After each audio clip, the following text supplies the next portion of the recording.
नमस्कार मंडळी, उद्या 29 जून 2026 ला वटपौर्णिमा आहे। आता वटपौर्णिमा तर आहेच, परंतु त्या दिवशी पौर्णिमा आहे हे मात्र विसरू नका।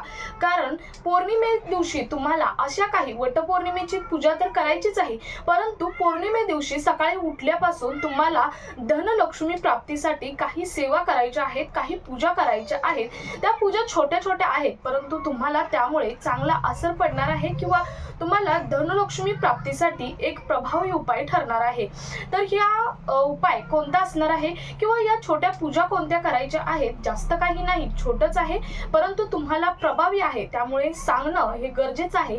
म्हणूनच आपण आजच्या व्हिडिओमधून पाहणार आहोत की उद्या 29 जून 2026 ला वटपौर्णिमेची पूजा तर करायची आहे, परंतु बाकीच्या सेवा सकाळी उठल्यापासून कोणत्या करायच्या आहेत, त्या सेवा कशा करायच्या हे डिटेल मध्ये पाहणार आहोत या आजच्या व्हिडिओमधून। तर नमस्कार, मी पूनम आणि तुम्ही पाहत आहात माहिती मोलाची।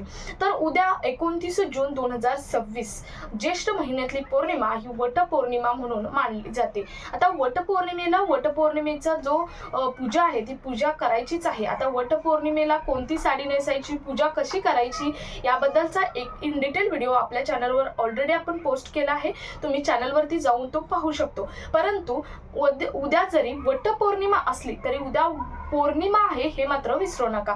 मी सकाळी उठल्यापासून तुम्ही संध्याकाळपर्यंत पौर्णिमे दिवशी धनलक्ष्मी प्राप्तीसाठी काय करायचं हे डिटेल मध्ये सांगणार आहे। तर बघा, सकाळी लवकर उठायचं आहे, अगदी ब्रह्ममुहूर्तावरती उठायचं आहे आणि तुम्हाला महिलांसाठी खास या टिप्स आहेत।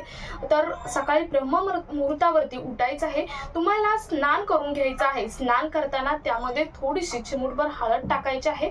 त्यानंतर स्नान केल्यानंतर हळदीच्या पाण्याने, म्हणजे थोडीशी नॉर्मल चिमूटभर टाकायची आहे, हळदीच्या पाण्याने म्हणजे अगदीच हळद टाकून नाही, तर थोडीशी चिमूटभर हळद टाकून तुम्हाला त्या पाण्याने आंघोळ करायची आहे। आणि आंघोळ झाल्यानंतर तुम्हाला देवपूजा करायची आहे, म्हणजेच शुद्ध वस्त्र परिधान करायचं आहे। शक्यतो तुम्हाला पिवळ्या कलरचं वस्त्र परिधान करायचं आहे किंवा पांढऱ्या कलरचं वस्त्र परिधान करायचं आहे। शक्यतो पिवळ्या कलरचं वस्त्र हे तुम्हाला उद्या परिधान करायचं आहे आणि त्यानंतर तुम्ही देवपूजा करायची आहे। आता देवपूजा करताना तुम्हाला काय करायचं आहे, उद्या पौर्णिमा आहे, सकाळचं आणि संध्याकाळचं सर्व दिवसभरातलं तुम्हाला पूजा मी सांगणार आहे। त्यामुळे सकाळी पूजा करताना तुम्हाला जी पूजा आहे ती लक्ष्मीची पूजा करायची आहे आणि लक्ष्मी प्राप्तीसाठी तुम्हाला जी तुमच्या घरात कुलस्वामिनीचा जर तुमच्या घरात तुमच्या कुलस्वामिनीचा फोटो असेल तर तिची मनोभावे पूजा करायची आहे, जशी तुम्ही रेग्युलर पूजा करता तशीच, किंवा लक्ष्मीचा फोटो आहे तिची सुद्धा मनोभावे पूजा करायची आहे।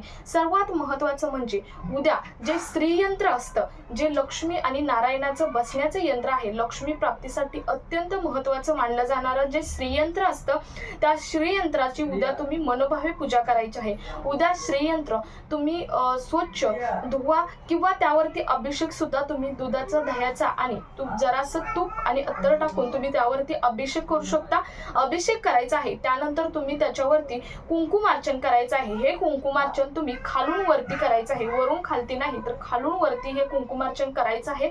आणि कुंकुमार्चन करताना तुम्हाला गायत्री मंत्र हा म्हणायचा आहे, ओम श्री महालक्ष्मी विद्वे विष्णू पत्नी तन्नो लक्ष्मी प्रचोदयात, हा मंत्र तुम्हाला कुंकुमार्चन करताना म्हणायचा आहे। आता हे कुंकुमार्चन किती वेळा करायचं आहे, 3 वेळा किंवा 7 वेळा किंवा 11 वेळा तुम्ही हे कुंकुमार्चन हे करू शकता। हा एक अत्यंत प्रभावी उपाय आहे आणि त्या दिवशी श्रीयंत्राची पूजा ही खाली पाठ मांडून तुम्ही करू शकता। आता ही झाली सकाळची पूजा।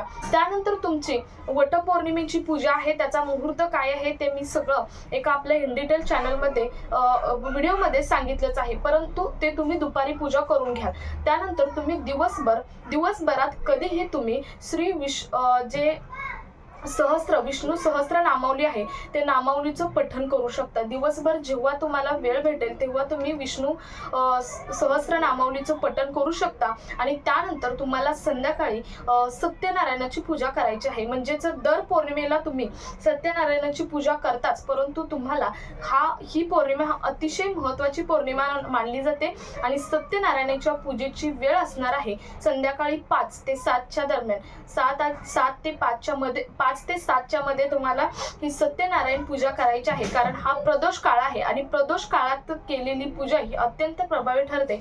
आणि ही सत्यनारायणाची पूजा ही तुम्हाला प्रदोष काळात ही करायची आहे. अत्यंत साध्या सोप्या पद्धतीने तुम्हाला सत्यनारायण पूजा करायची आहे. तुम्हाला एक तांब्याचा कलश, आता याचा एक इन डिटेल व्हिडिओ आपल्या चॅनलवर नेक्स्ट पौर्णिमेला पोस्ट केला जाईल, परंतु थोडक्यात मी सांगते की सत्यनारायणाची पूजेची थोडक्यात मांडणी कशी करायची आहे. तर तांब्याचा कलश घ्यायचा आहे, त्यावरती तांब्याची प्लेट घ्यायची आहे, खाली गहू गव्हाचं थून केल्यासारखं असं करायचं आहे गोल आकारामध्ये. त्यावरती तांब्याचा कलश ठेवायचा आहे, वरती तांब्याची प्लेट ठेवायची आहे. त्यामध्ये तांब्याच्या प्लेटीमध्ये तुम्हाला तांदूळ ठेवायचे आहेत, त्यामध्ये श्रीकृष्णाची मूर्ती ठेवायची आहे. मागे तुमचा सत्यनारायणाचा फोटो असेल तर तो फोटो मागच्या साईडला ठेवायचा आहे आणि त्याच्या बाजूला तुमचं जे सत्यनारायण कथेचं पुस्तक आहे ते पुस्तक ठेवायचं आहे.